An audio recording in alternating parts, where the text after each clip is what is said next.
자, 먼저 이번 주 주요 경제 상황을 알아보는 김혜민 기자의 멀스터치부터 시작하겠습니다. 네. 첫 번째 얘기는 안녕하세요. 당연히 오미크론이죠. 네, 그 얘기를 할 수밖에 없더라고요. 마이크 끝에 있네요. 그냥 크게 말을 하겠습니다. 네, 그게 라이브라는 낫겠죠? 사실을 네. 마이크 쪽으로 우리 조금 옆으로 앉을까요? 그럴까요? 예, 예. 마이크 움직이지 말라고 하셔가지고. 네. 네. 오미크론 때문에 지난주 미국 주식이 난리가 났습니다. 네. 앵커 주식은 괜찮으신가요? 아, 예, 바로 들어오죠. 금요일 날 네. 그 이른바 여행 뭐 이런 거 있잖아요. 그 여행주, 무서워서 이런 것들 항공주. 좀 이렇게 네. 솔직히 말씀드리면 뭐 에어 뭐 이런 네. 것들 몇 개 있었는데 네. 무서워서 팔았어요. 아, 진짜 팔았어요. 그렇구나. 어제 또 오르더라고요. 미친 듯이 다시 그렇구나. 오르더라고요. 펑펑 울었죠. 네. 우셨다고요? 네.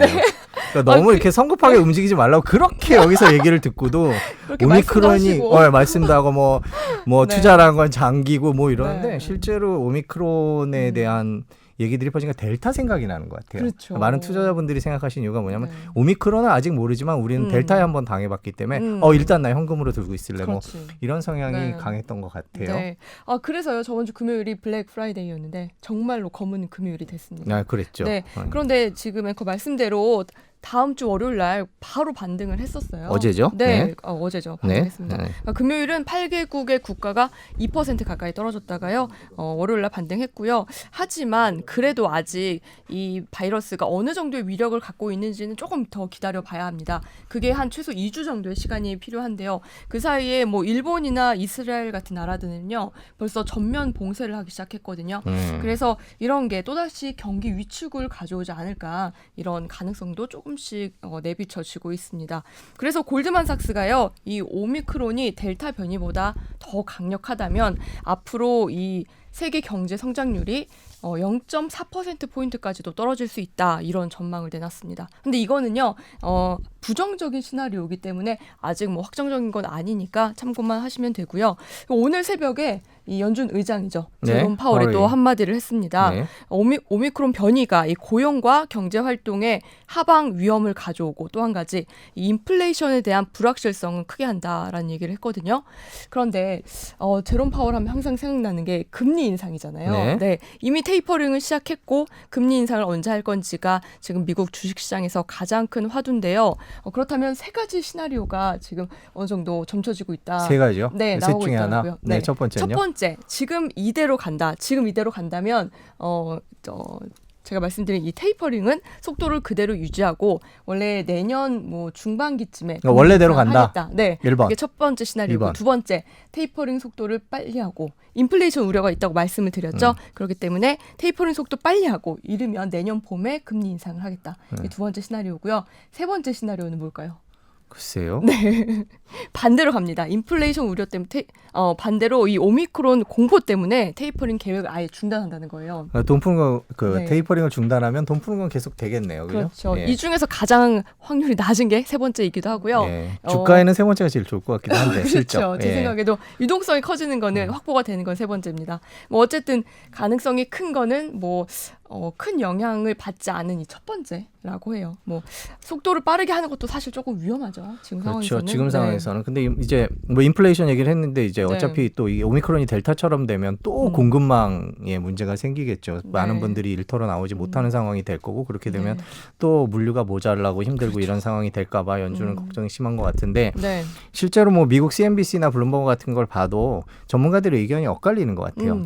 쉽게 말하면 2, 3주 동안 변동성이 심할 거다. 네. 이게 결론인데 모든 미국 언론들의 경제 관련 언론들의 결론인데 쉽게 말하면 모르겠다는 얘기죠 아직. 네. 그러니까 2, 맞습니다. 3주 동안 오미크론이 실제로 지금 백신에 의해서 잡을 수 있느냐, 뭐 치사율이 그렇죠. 얼마나 되느냐 이런 것들에 따라서 달라진다는 거라 네. 2, 3주 동안 불안하기는 할 것 같은데요. 제가 네. 조동찬 저희 SBS 의학 전문 기자 네. 방송하는 걸 직접 물어보면 화냅니다. 네. 이게 경제에 어떤 영향을 미치냐 이런 거 물어보면 바쁜데 왜 그런 거 물어보냐 그래서 못 물어봤는데 방송하는 걸 보면 역시 조동찬 기자도 조금 더 지켜봐야 된다 이렇게 얘기를 네. 하니까 당분간 변동성은 계속 될 것 오늘 같아요. 새벽 기사를 좀 살펴봤더니 그래도 그렇게 뭐 델타 변이처럼 아주 크게 뭐 그러니까 많이 사람들이 아프거나 많이 사망률을 높게 하거나 그러진 않을 거라고. 그거에 대한 반론도 네. 있습니다. 남아공에서 검사받은 사람들이 네. 젊은 사람들이다. 아, 그래요? 뭐 이런 얘기도 있고 실제로 중증으로 네. 악화되기까지는 2주간의 시간이 걸린다. 정말 여러 가지 얘기가 있기 네. 때문에 이거에 대해서 저희가 뭐라고 말씀드리기 네. 힘들고 요 밑에 나와 있는 대로 불확실성이 커졌다. 이렇게 네. 정리하면 될 것 같습니다. 알겠습니다. 두 번째는요. 네, 두 번째 주제로 좀 넘어가 네. 보겠습니다. 두 번째는요. 부동산 얘기를 좀 가져왔는데요. 우리나라 사람들 월급을 17년 그리고 6개월 동안 꼬박 모아야 서울에 내 집을 마련할 수 있다는 기사가 나왔습니다. 이게 얼마 전에 KB 국민은행 네. 조사에 따른 건데요. 네. 서울 소득의 이 중위 가구 연소득 평균을 냈습니다. 그래서 주택 가구 비율이 17.6이 나왔는데 이 얘기가 이제 17년 하고 네. 6개월 동안 이 모은 월급을 한 푼도 쓰지 않아야 네. 서울에 내 집을 마련할 수 있다는 뜻입니다. 이게 문재인 정부 출범 당시랑 좀 비교를 해보겠습니다. 뭐 아무런 정치적 해석은 없습니다. 네. 네, 2017년 5월 이때는 서울의 PIR이 10.9였거든요. 이때는 그러니까 10년 하고 조금 더 모으면 서울에 내 집을 마련할 수 있었던 거예요. 뭐 한 11년 동안 모으면 그게 가능했던 건데 그때랑 비교해서 꽤 많이 올랐죠. 네. 네. 근데 조금 특이한 부분이 있어요. 이게 지금 17년이라고 제가 말씀드렸잖아요. 이게 지금 최대치가 아닙니다. 오히려 3개월 전인 올해 6월이 최대치였어요. 이때 18.5였거든요. 근데 이게 3개월 만에 떨어진 거예요. 왜 그랬냐? 그럼 그 사이에 집값이 떨어진 거냐라고 생각할 수 있는데 그건 또 아닙니다. 집값은 계속 오르고 있었고요. 그 사이에 이 일시적인 소득 증가 효과가 있었기 때문에 이렇게 3개월 사이에 월급을 모아야 하는 기간이 1년 하락했다고 합니다. 근데 여기서 말하는 이 일시적인 소득 증가 우리가 그동안 재난지원금 같은 거 많이 받았죠. 네. 네, 이런 효과로 보입니다. 그 월급을 네. 꼬박 모을 수 있나요? 이 통계 항상 볼 때마다 네. 월급을 꼬박 모아야 사실 현실성이 좀 떨어지죠. 네. 어떻게 1원 한 푼 안 쓰고 모을까요? 네, 그 통계 네. 뭐 그렇다는 뜻이 그만큼 힘들다는 뜻이겠죠. 맞습니다. 네, 세 번째는 네, 제가 마지막으로 준비한 네. 이거 좀 재밌는데요. 네. 요즘에 정말 택시 밤에 잡기가 어렵습니다. 그 이유가 뭔지. 저도, 밤에 택시를 왜 잡습니까? 네, 네. 위드 코로나로 예, 네. 그렇군요. 네. 전환되면서 네. 네, 저녁 약속이 조금씩 많아지기 네. 시작하죠. 네. 그래서 회식을 하시는 직장인 분들 많을 텐데요. 근데 밤에 한 10시, 11시 집에 갈 때 택시가 콜이 정말 안 옵니다. 네, 그러시군요. 네, 경험해 보셨잖아요. 전 길거리에서 그냥 잡습니다. 잡히나요? 네. 안 잡히죠? 그죠? 네, 저는 네. 그 앱 이런 거 익숙한 세대가 아니어서 네, 알겠습니다. 택시는 이렇게 손 들고 잡는 네. 거에 익숙하기 때문에. 네. 네. 그래서 왜 안 잡히냐 이거를 제가 한번 취재를 해봤더니 우선은 예전보다 이제 위드 코로나 접어들면서 저처럼 택시를 부르는 사람들이 굉장히 많이 늘어났습니다. 네. 위드 코로나 전후로 비교했을 때 100% 정도 증가를 했다고 해요. 근데 반면에 택시 기사님들 수는 반대로 줄어들었습니다. 그 이유가 있는데요. 택시 기사의 처우가 굉장히 열악하거든요. 뭐 산학금도 내야 되죠. 그다음에 요즘에는 택시 중개 플랫폼이라고 있죠. 여기 또 수수료도 내야 합니다. 그런데 손님들은 그동안 많이 줄었잖아요. 네, 코로나 그렇죠. 때문에. 그러면서 택시 기사님들이 이 일을 그만두고 아예 다른 일로 넘어가는 경우가 많았다고 해요. 뭐 예를 들어서 배달 많이 하잖아요. 그래서 그냥 배달 일을 하시거나 아니면 대리운전을 하시는 경우도 늘어났습니다.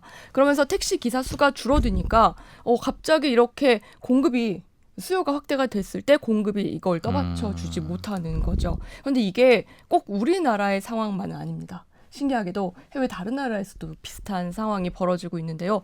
지금 우버 같은 승차 공유 서비스가 있는 미국이나 영국에서도요. 이렇게 택시 기사들이 지금 우버 일을 안 하고 네. 다른 일로 많이 넘어갔고 또 이렇게 나라에서 정부 지원금을 많이 주기 때문에 이걸 받으면서 아예 그냥 일을 접기도 한다고 해요. 그래서 제가 그러면 이게 우리나라의 시스템적인 문제가 아니구나라는 생각이 들더라고요. 그러니까 우리나라는 지금 우버 같은 시스템 다 막아놨잖아요. 네. 그래서 이런 일이 벌어졌다라는 분석도 나오는데 사실 그렇게만 볼 게 아니고 택시 기사라는 이 일 자체가 돈이 되지 않는다. 그렇다면 이 일을 할 수 있게 이런 기사들의 처우를 좀 바꾸는데 정부가 정책적으로 좀 뒷받침을 해줘야 될 때가 되지 않았나라는 생각을 했습니다. 예, 어제 오세훈 서울시장이 자율주행 택시 네. 얘기를 하면서 뉴스에 나오던데요. 이쪽 관련 사업이 빠르게 변하고 뭔가 바뀌고 있는 건 틀림없는 것 같습니다. 여기서도 네. 또 우리가 어떤 변화를 볼 수 있지 않을까 생각합니다. 네.